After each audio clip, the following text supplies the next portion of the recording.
नमस्कार दोस्तों। तो आज मैं आपको ले चलता हूँ गोलू देवता के मंदिर, जो कि घोड़ाखाल भवाली में स्थित है। दोस्तों, यह है सैनिक स्कूल घोड़ाखाल। वैसे तो गोलू देव के मंदिर काफ़ी जगह पे हैं, जैसे चितई गोलू, जो कि अल्मोड़ा में है, और चंपावत में भी उनका एक मंदिर है।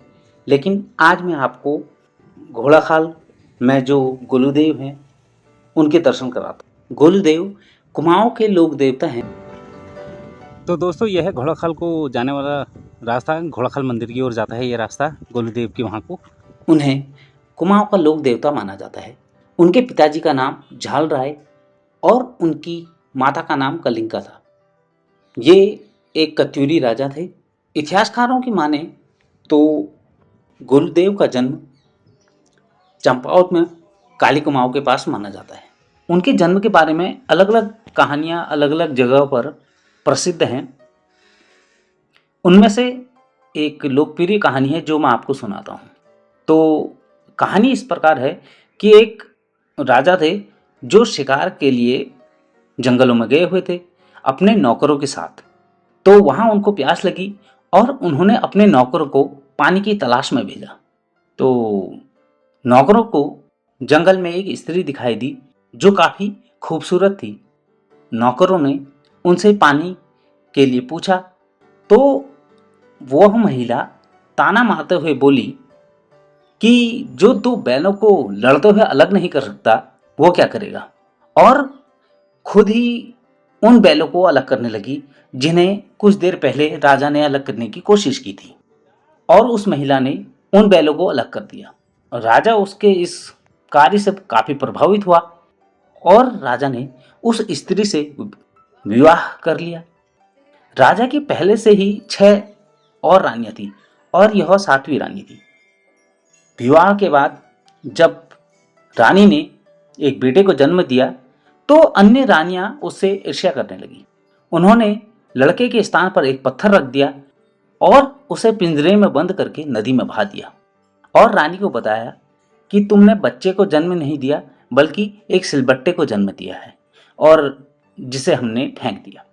तो जो पिंजरा उन्होंने नदी में बहा दिया था वह कुछ दूर जाकर एक मछुआरे को मिला और मछुआरे ने जब वह बक्सा खोला तो उसमें एक बच्चा था।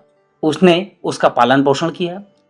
मछुआरा उस बच्चे को काफ़ी खुश रखता था, उसकी मांगें पूरी करता था। एक बार बच्चे ने कहा कि मुझे काठ का घोड़ा चाहिए, यानी लकड़ी का घोड़ा बना के दो।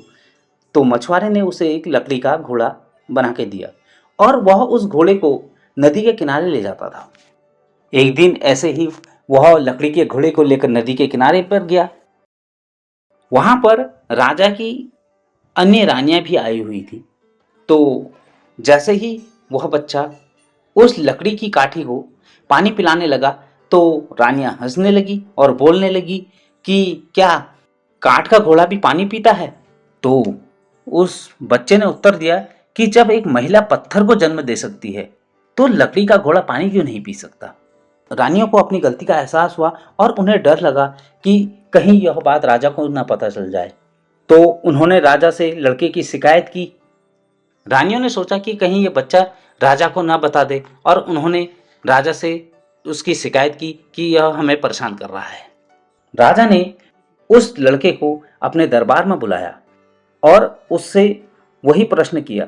तो उस बच्चे ने सारी कहानी राजा को बता दी कि किस तरह इन्होंने बच्चे को नदी में बहा दिया था और उसकी जगह सिलबट्टा रख दिया था। राजा ने रानियों को दंडित किया और इस प्रकार उस लड़के का राज्याभिषेक किया गया और आगे चलकर वह गोलू देवता के नाम से जाना गया। इस प्रकार गोलूदेव की प्रसिद्धि बड़े दूर दूर तक फैल गई। तो कहते हैं कि गोलू देवता अपने घोड़े पर दूर दूर तक यात्रा करते थे और अपने राज्य के लोगों से मिलते थे।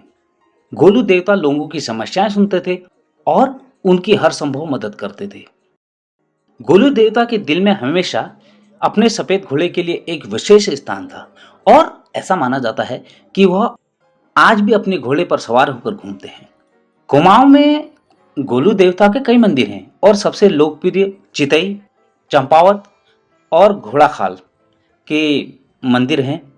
इस मंदिर में जब आप आएंगे देखेंगे तो यहाँ पे काफ़ी चिट्ठियाँ और पत्र लटकाए हुए हैं और ढेर सारी घंटियाँ हैं। ये इस बात का प्रतीक है कि जय गुरुदेव। जब भी कोई अपनी मनोकामना मांगने के लिए यहाँ पर आता है और उसकी मनोकामना पूरी हो जाती है तो वो यहाँ आकर घंटियाँ चढ़ाता है। आप उन चिट्ठियों को पढ़ेंगे देखेंगे, ऐसे बहुत से लोग हैं और उनकी मनोकामनाएं पूर्ण होती हैं। पहले तो आप ये घंटियाँ देख के ही विस्मित हो जाएंगे कि इतनी सारी घंटियाँ हैं। मतलब कह सकते हैं कि अनगिनत घंटियाँ हैं, हजारों लाखों घंटियाँ हैं। सोचिए सभी की मान्यताएं पूरी हुई होंगी तभी उन्होंने श्रद्धा भाव से इतनी घंटियां चढ़ाई हैं। गोलू देव का आह्वान जागर लगाकर किया जाता है और अपनी इच्छा पूर्ति या मनोकामना के बारे में बताया जाता है। जय गोलूदेव, जय गोलू, जय गोलूदेव, जय गोलूदेव। जब किसी को कहीं न्याय नहीं मिल पाता है तो उन्हें गोलूदेव के यहाँ न्याय जरूर मिलता है। यह प्रमाण है, आप मंदिरों में जाकर देख सकते हैं। घंटियां, छत्र, ये इस बात का प्रमाण है। तो ये गोलूदेव की एक छोटी सी कहानी है जो मैं आपको सुना रहा हूँ। जय गोलूदेव। गोलूदेव जो हैं कुमाऊं के लोक देवता हैं। सबसे बड़ी बात यह है ना, जब आप यहाँ पर आएंगे तो आप घंटियां देख के चकित रह जाएंगे, आश्चर्यचकित। तो यहाँ जाने के लिए सबसे पहले आपको हल्द्वानी या काठगोदाम आना होगा। वहाँ से या तो आप बस से या टैक्सी करके आसानी से पहुँच सकते हैं। जब आप हल्द्वानी या काठगोदाम पहुँच जाते हैं तो वहाँ से या भीमताल होते हुए या भवाली होते हुए आप दोनों रास्तों से पहुँच सकते हैं। आप एचएमटी होते हुए भीमताल जाइए और वहाँ से भवाली, और भवाली पे ही गोलूदेव का मंदिर है अंदर सैनिक स्कूल के पास ही। और या आप गेटिया होते हुए भवाली आते हैं और भवाली से आप आसानी से पहुंच सकते हैं। तो रास्ते में आपको एयरफोर्स का स्टेशन भी दिखेगा और सैनिक स्कूल भी दिखेगा। वहीं पे आगे जाके यह मंदिर सैनिक स्कूल, जो कि फेमस सैनिक स्कूल है घोड़ाखाल का, जो कि रास्ते में ही पड़ता है। वहाँ से आप आसानी से मंदिर पहुँच सकते हैं। जय गोलूदेव।